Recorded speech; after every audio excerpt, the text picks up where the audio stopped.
Hello friends, तो आज हम स्टार्ट करने वाले हैं क्लास 10 इलेक्ट्रिसिटी का पार्ट 2। पार्ट 1 में हमने इलेक्ट्रिक करंट और इलेक्ट्रिसिटी के बारे में अच्छे से पढ़ लिया था। वो था हमारा इलेक्ट्रिसिटी का इंट्रोडक्शन।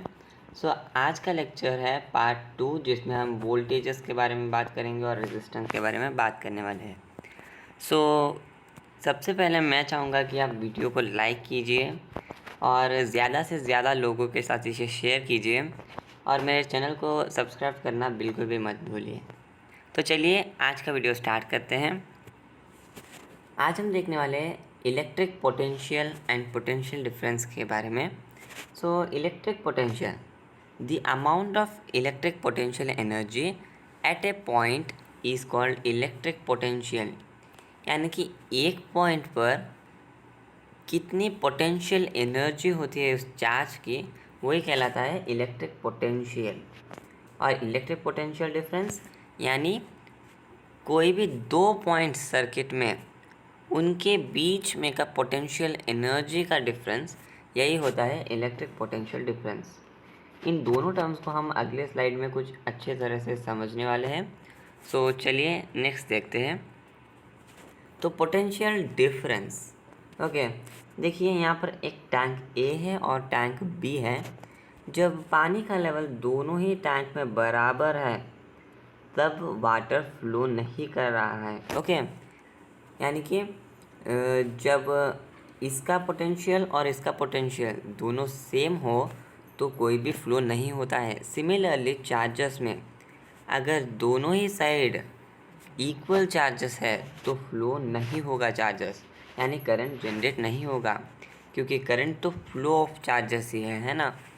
नेक्स्ट केस में देखिए, जब टैंक ए में हाई पोटेंशियल है और टैंक बी में लो पोटेंशियल है तो पानी टैंक ए से टैंक बी में एंटर करेगा। ओके, यानी कि वाटर फ्लो करेगा हाई पोटेंशियल से लो पोटेंशियल में।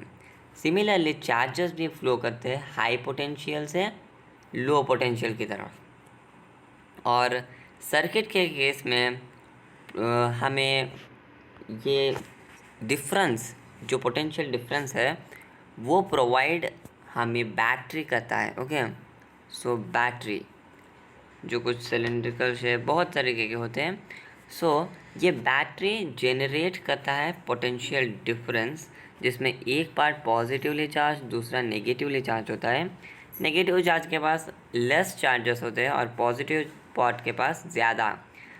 इस प्रकार यहाँ के चार्जेस इस तरफ से इस तरफ मूव करते हैं और ये सर्किट में फ्लो बना देता है, जिसके कारण करंट जनरेट होता है। चलिए नेक्स्ट देखते हैं।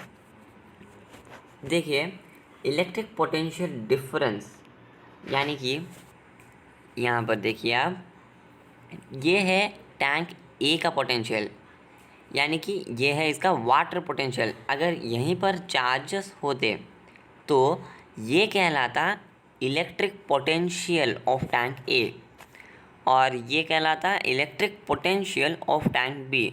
जब हम इन दोनों पोटेंशियल का डिफरेंस लेंगे ना तो हमें मिलेगा वाटर पोटेंशियल डिफरेंस इस केस में, लेकिन अगर चार्जेस होते तो हमें मिलता इलेक्ट्रिक पोटेंशियल डिफरेंस। यानी कि ये जो है, ये हाई पोटेंशियल, ये लो पोटेंशियल, ये इन दोनों का सेपरेट पोटेंशियल एनर्जी है, जिसे हम इलेक्ट्रिक पोटेंशियल कहते हैं अगर चार्जेस के केस में है तो। और यहाँ पर क्योंकि डिफरेंस है, इस डिफरेंस को, यहाँ पर इतना डिफरेंस है पानी के लेवल में, यानी ये डिफरेंस जो है ये है electric potential difference. Okay, in the case of charges. Electric potential difference को हम वोल्टेज भी कहते हैं और वोल्टेज को हम डिफाइन करते हैं work done to move a unit charge from one point to other in a circuit. एक सर्किट में एक पॉइंट से दूसरे पॉइंट तक एक यूनिट चार्ज को वो ले जाने के लिए जितना वर्क करना पड़ता है उसी को हम कहते हैं वोल्टेज। समझिए इधर एक चेयर है या फिर एक ब्लॉक है और आपको वो उठाकर कुछ इस तरफ रखना है, आपको कुछ वर्क करना पड़ेगा। सिमिलरली चार्ज को भी एक पॉइंट से दूसरे पॉइंट में ले जाने के लिए कुछ वर्क करना पड़ता है जिसे हम कहते हैं वोल्टेज। ओके, सो एक चार्ज को याद रखिए, यूनिट चार्ज यानी एक चार्ज को एक पॉइंट से दूसरे पॉइंट तक ले जाने के लिए जितना वर्क करना पड़ता है वही होता है वोल्टेज। 2 या 3 चार्ज नहीं, एक चार्ज। ओके, सो वोल्टेज का फार्मूला हमारा बन जाता है V is equals to W/Q। देखिए W is nothing but work done और Q is nothing but charge. देखिए डेफिनेशन में ही पता चलता है, work done to move a unit charge यानी वर्क डन पर चार्ज, है ना। सो W/Q ये हमारा बन जाता है। कैसे, देखिए समझिए, 4 जूल्स का वर्क करना पड़ता है 2 चार्जेस को मूव कराने के लिए। ओके, एक पॉइंट से दूसरे पॉइंट तक। So voltage is nothing but एक चार्ज को मूव कराने के लिए कितना। सो एक चार्ज के लिए हमें आराम से पता चल जाएगा, ये है 4/2, यानी हमने किया वर्क अपॉन चार्ज। ओके, सो यही हमारा फार्मूला निकल कर आता है। ओके, सो यही हमारा फार्मूला बन जाता है। सो आई होप ये क्लियर है। So V is equals to W/Q। Work को हम जूल्स में मेजर करते हैं और चार्ज को कूलोम्ब में। और ऐसा unit of voltage is volt.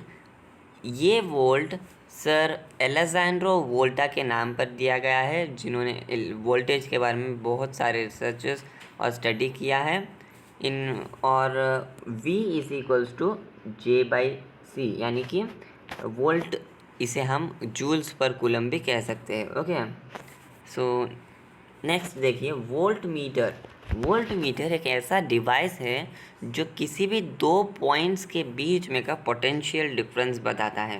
Okay, 1 volt को हम किस प्रकार डिफाइन करते हैं, देखिए, when 1 joule of work is done to move a charge of 1 coulomb from 1 point to other, यानी कि एक चार्ज है 1 कूलम का, इसे एक पॉइंट से दूसरे पॉइंट तक ले जाने के लिए जितना वर्क करना पड़ता है वही कहलाता है 1 वोल्ट। ओके, 1 कूलम चार्ज इसे ले जाना है और जितना एनर्जी करना, अगर हम 1 जूल एनर्जी स्पेंड करते हैं उस चार्ज को एक पॉइंट से दूसरे पॉइंट में ले आने के लिए, so that is our 1 volt. Okay, so हमने पिछले ही इसमें देखा था फार्मूला कि V is equals to J/C।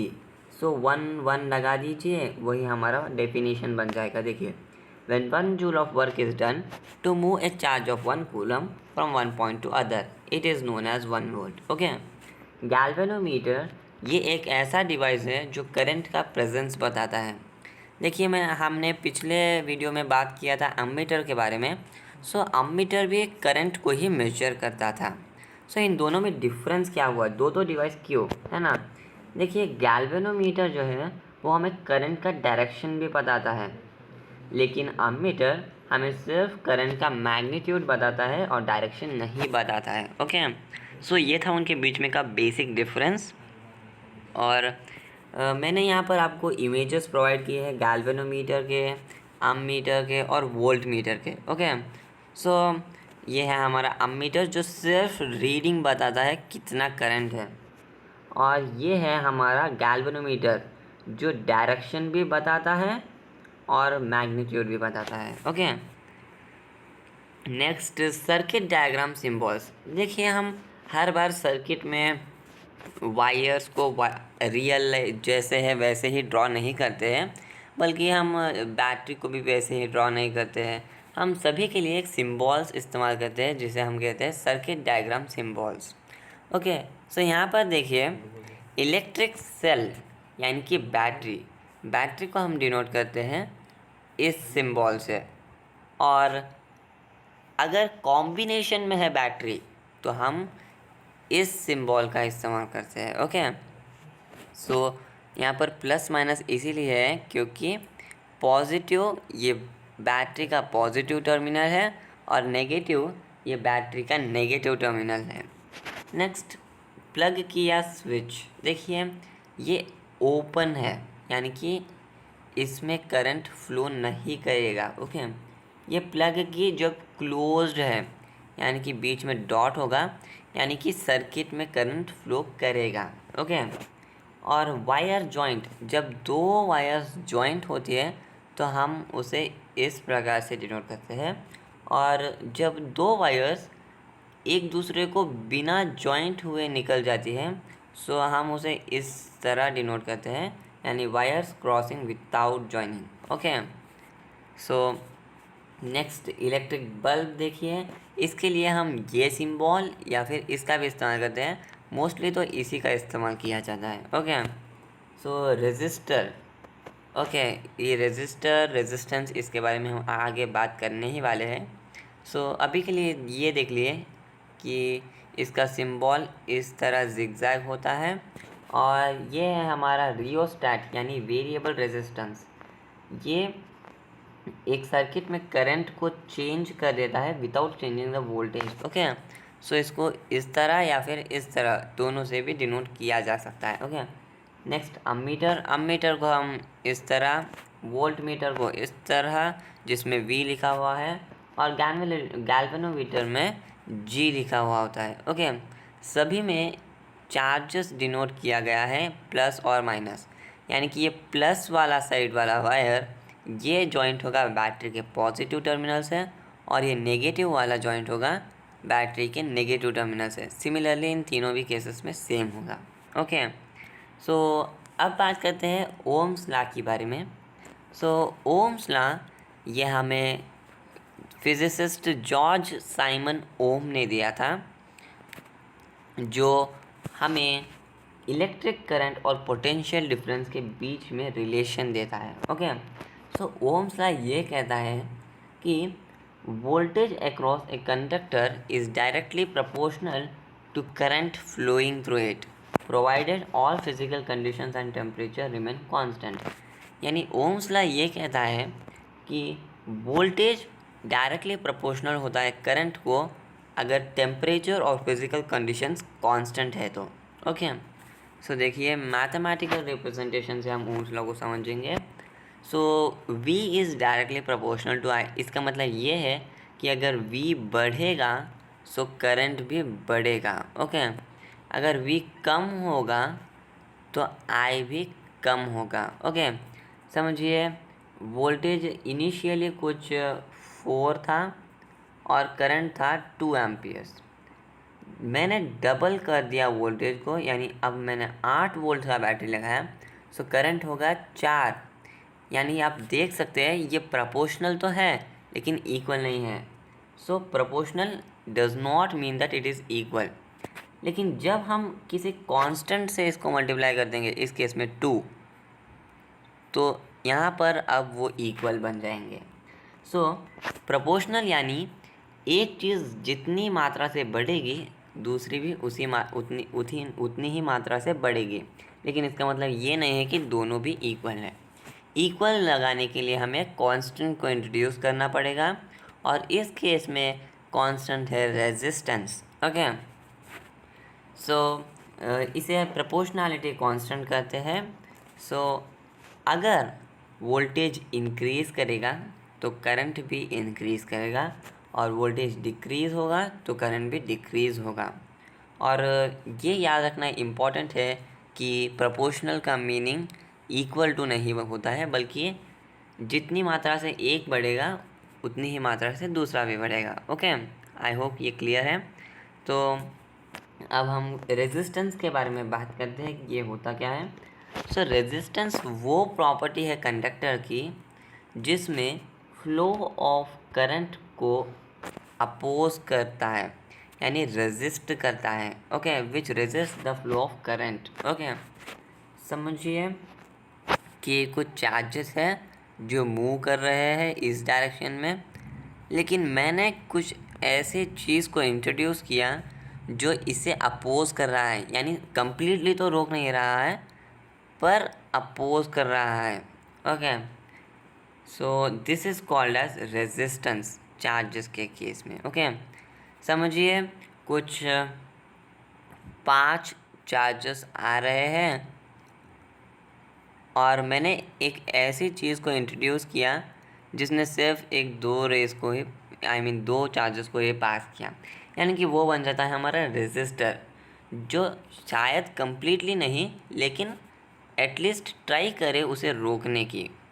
सो वो है हमारा रेजिस्टर जो रेजिस्ट करता है हमारा करंट के फ्लो को। ओके, सो नेक्स्ट देखते हैं। ऐसा यूनिट ऑफ रेजिस्टेंस इज ओम। ओम इसका डिनोशन कुछ इस सिंबल से होता है। ये ग्रीक लेटर है और ये उन्हीं के नाम पर दिया गया है, साइंटिस्ट जॉर्ज साइमन ओम। क्योंकि उन्होंने ही ओम्स लॉ को हमें पहले बताया था, उनके नाम पर हमने ऐसा यूनिट रख दिया रेजिस्टेंस का। ओके, हमने पिछले स्लाइड में देखा था मैथमेटिकल रिप्रेजेंटेशन, जिसमें V is to R I निकल कर आया था और उसके ही कुछ डेरिवेशन से I is to V by R, R is to V by I. Okay, अब हम 1 ओम को कैसे कह सकते हैं। सिमिलरली देखिए, इस फार्मूला में जब हम लास्ट वाले फार्मूला में जब हम पुट करेंगे 1 ओम, हमारा वैल्यू निकल कर आएगा 1 वोल्ट बाई 1 एम्पियर। यानी कि 1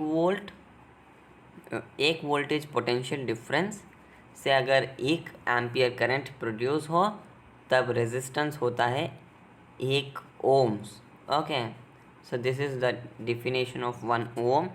नेक्स्ट देखते हैं कि किन किन चीज़ों पर हमारा रेजिस्टेंस ऑफ कंडक्टर डिपेंड करता है।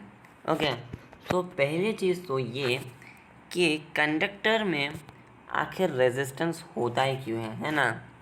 समझिए, ये है हमारा वायर और इस वायर में क्यों होता है हमारा रेजिस्टेंस, इसके बारे में हम देखेंगे।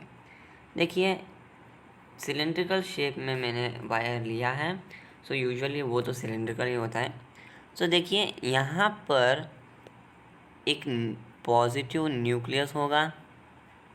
ओके, पॉजिटिव न्यूक्लियस एटम्स के।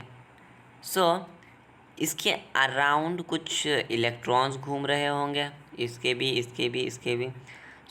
इसी के फ्लो के कारण हमारा करंट जनरेट होता है ना। इस फ्लो को अपोज करने वाला है ये पॉजिटिव चार्ज, यानी ये पॉजिटिव चार्ज उस इलेक्ट्रॉन को जाने नहीं देने की कोशिश करेगा। दो वो सफल नहीं होगा, लेकिन वो कोशिश ज़रूर करेगा, यानी कि वो रेजिस्ट कर रहा है फ्लो ऑफ इलेक्ट्रॉन को। ओके, यानी कि इन द बैटरी या फिर वायर जो एक कंडक्टर है, उसमें पॉजिटिव चार्ज ये रेजिस्ट करता है इलेक्ट्रॉन्स के फ्लो को, यानी करंट को। आई होप ये क्लियर है। नेक्स्ट देखते हैं। हाँ, अब हम बात करने वाले हैं कि किन किन चीज़ों पर डिपेंड करता है हमारा रेजिस्टेंस ऑफ कंडक्टर। पहला तो है नेचर ऑफ मटेरियल। देखिए, मैंने पहले ही बता दिया था कि कंडक्टर्स जो है वो अच्छे से पास कर सकते हैं करंट को, यानी उनकी रेजिस्टेंस कम होती है, क्योंकि रेजिस्टेंस तो करंट को फ्लो नहीं होने देने की क्षमता है ना। तो कंडक्टर्स तो आराम से पास करने देंगे, यानी उनकी रेजिस्टिविटी कम होगी और कंडक्टिविटी हाई होगी। ओके, लेंथ ऑफ कंडक्टर, देखिए इसको लेंथ ऑफ कंडक्टर ये डायरेक्टली प्रोपोर्शनल होता है रेजिस्टेंस के, यानी लेंथ अगर ज़्यादा करेंगे तो रेजिस्टेंस भी बढ़ेगा। Area of cross section, okay, area of cross section, यहाँ पर मैंने सेक्शन लिखना भूल गया है, आप देख लीजिए, ये है cross section. Okay, area of cross section ये इन्वर्सली प्रोपोर्शनल होता है रेजिस्टेंस के। ओके, मैंने इधर इसको इक्वेशन 1 लिया है और इसको इक्वेशन 2। इन दोनों को मिलाकर हम कह सकते हैं कि R is proportional to L by A, where L is length, A is area of cross section. Okay, अब यहाँ पर मैंने सेक्शन नहीं लिखा है, आप समझ लीजिए, इधर से कट हो गया वो। It is cross section. हमें प्रोपोर्शनैलिटी रिमूव करने के लिए एक कांस्टेंट डालना पड़ेगा, वो हमने पिछले स्लाइड में देखा। इस केस में वो है रो, इस सिंबल को हम कहते हैं रो। ओके, ये कुछ पी की तरह दिख रहा होगा, लेकिन इस सिंबल को कहते हैं हम रो, RHO। ये हमारा इस केस में प्रोपोर्शनलिटी कांस्टेंट बन जाता है, और ये है हमारा रेजिस्टिविटी, यानी रेजिस्टेंस देने की क्षमता। ओके, इसी फार्मूला से हम देख सकते हैं कि रो यल हमारा निकल कर आता है RA, और रो इससे बन जाता है R into A divided by L। यहाँ पर R resistance, L is nothing but length, और A is area of cross section. Area of cross section यानी मैंने बताया था कि वायर्स तो यूजुअली होते हैं सिलिंड्रिकल शेप में, यानी area of cross section is nothing but the area of circle. Okay, जो इसके टॉप पर होता है। हमें पता है वो होता है पाई R स्क्वेयर, है ना। वही बन जाता है हमारा area of cross section in the case of wire to be cylindrical. Okay, next देखते हैं। यहाँ पर मैंने उन्हीं 3 फैक्टर्स को समझाने के लिए डायग्राम्स दिया है। देखिए, नेचर ऑफ मटेरियल, सपोज ये एक इंसुलेटर है, ओके, और ये एक कंडक्टर है। दोनों का साइज सेम है, लेकिन इसकी रेजिस्टिविटी हाई होगी क्योंकि वो करंट को पास करने नहीं देगा as it is an insulator, और इसकी रेजिस्टिविटी होगी लो और कंडक्टिविटी हाई क्योंकि ये है good conductor of electricity. Okay, next, यहाँ पर मैंने लेंथ को दिखाया है कंडक्टर के। लेंथ पर किस प्रकार डिपेंड करता है हमारा रेजिस्टेंस। देखिए, यहाँ पर मैंने कम लेंथ लिया है, यानी कि लेस पॉजिटिव चार्ज होंगे। कम पॉजिटिव चार्ज यानी कि इलेक्ट्रॉन्स को मूव करने के लिए कम फोर्स लगाएंगे, यानी कि कम रेजिस्टेंस होगा इस केस में, क्योंकि इसके अंदर पॉजिटिव चार्जेस कम होंगे। लेकिन अगर मैंने लेंथ इंक्रीज़ किया कुछ इतना, तो इधर तो ज़्यादा पॉजिटिव चार्ज होंगे एज़ कम्पेयर टू दिस, इसमें ज़्यादा होंगे, यानी कि इसमें ज़्यादा पॉजिटिव चार्ज होंगे, यानी कि ज़्यादा इलेक्ट्रॉन्स को अपोज करेंगे। ओके, समझिए कि कुछ 4 फुटबॉल प्लेयर्स नेट में गोल करने ट्राई कर रहे हैं, लेकिन सिर्फ एक ही प्लेयर है जो उसको अपोज कर रहा है, तो बॉल जाने की प्रोबेबिलिटी बहुत ज़्यादा होगी। वही अगर 10 लोग अपोज करने ठहर गए और 4 ही लोग उसे किक कर रहे हैं, उस केस में यानी रेजिस्टेंस को आप समझ लीजिए गोल कीपर की तरह, और प्लेयर्स ये है हमारे इलेक्ट्रॉन्स। तो जितने ज़्यादा पॉजिटिव चार्ज होंगे उतनी ही हाई रेजिस्टिविटी होगी। इसीलिए length of conductor is directly proportional to resistance. Area of cross section देखिए, यहाँ पर एरिया कम है, तो इलेक्ट्रॉन्स को फ्लो करने के लिए बहुत ही पतली जगह मिलेगी, यानी कि बहुत ही मुश्किल होगा इलेक्ट्रॉन्स को पास करना इस वायर से। समझिए एक छोटी सी खिड़की है और एक दरवाज़ा है। ओके, आपको खिड़की में से पुश कर रहे हैं बाहर जाने के लिए, तो वो हार्ड होगा क्योंकि उसका एरिया छोटा है, जबकि डोर में से अगर आपको बाहर जाने के लिए पुश करेंगे तो आप आराम से निकल जाएंगे क्योंकि उसका एरिया ज़्यादा होता है। सिमिलरली इस केस में इलेक्ट्रॉन्स को बहुत ही पतली जगह मिल रहे हैं पास करने के लिए, यानी कि ये साइज़ रेजिस्ट कर रहा है इलेक्ट्रॉन्स के फ्लो को। यानी कि अगर साइज़ बड़ा होगा तो रेजिस्टेंस कम होगा क्योंकि इलेक्ट्रॉन्स तो आराम से पास कर जाएंगे, है ना, लेकिन इस केस में आराम से पास नहीं कर पाएंगे। ओके, यानी कि एरिया ये इन्वर्सली प्रोपोर्शनल होता है रेजिस्टेंस के। रेजिस्टेंस तभी बढ़ेगा जब एरिया ज़्यादा होगा, कम होगा। एरिया कम होगा तो रेजिस्टेंस ज़्यादा होगा। आई होप ये क्लियर है। नेक्स्ट देखिए, रेजिस्टिविटी के बारे में देखते हैं। रेजिस्टिविटी एक कैरेक्टरिस्टिक प्रॉपर्टी होती है मटेरियल की, यानी ये हर एक मटेरियल की प्रॉपर्टी होती है एज चार्जेस जो हर एक मटेरियल की प्रॉपर्टी होती है, सिमिलरली रेजिस्टिविटी हर मटेरियल की होती है। एलॉयज़ जो है वो हाई टेम्परेचर पर भी बर्न नहीं करते हैं, इसलिए उन्हें इलेक्ट्रिक आयरन और टोस्टर्स में इस्तेमाल किया जाता है ताकि वो जल ना जाए, बस हीट प्रोवाइड करे। देखिए रेजिस्टिविटी ये चेंज करती है टेम्परेचर के साथ, और रेजिस्टेंस भी चेंज करती है टेम्परेचर के साथ। देखिए मैंने 20 डिग्री सेल्सियस पर किस प्रकार रेजिस्टिविटी होती है मटेरियल्स की, इसको लिस्ट किया है। आप इससे इससे एक बार देख सकते हैं, लेकिन इसकी हमें ज़रूरत नहीं है। सो आई होप अगर आपको चाहिए तो आप इसे पॉज कर देख सकते हैं, या फिर स्क्रीनशॉट भी ले सकते हैं स्लाइड का। तो क्योंकि ये हमारे एग्ज़ाम पॉइंट ऑफ व्यू से इम्पोर्टेंट नहीं है, सो हम इसे स्किप करने वाले हैं। लेकिन आप ये देख सकते हैं कि सिल्वर इसकी रेजिस्टिविटी बहुत ही कम होती है, यानी एक अच्छा कंडक्टर है, जबकि प्लास्टिक इसकी रेजिस्टिविटी बहुत हाई होती है। ओके, सो वो एक बहुत ही अच्छा इंसुलेटर है। Okay, next. सो आज की वीडियो में बस इतना ही। वीडियो देखने के लिए थैंक्स।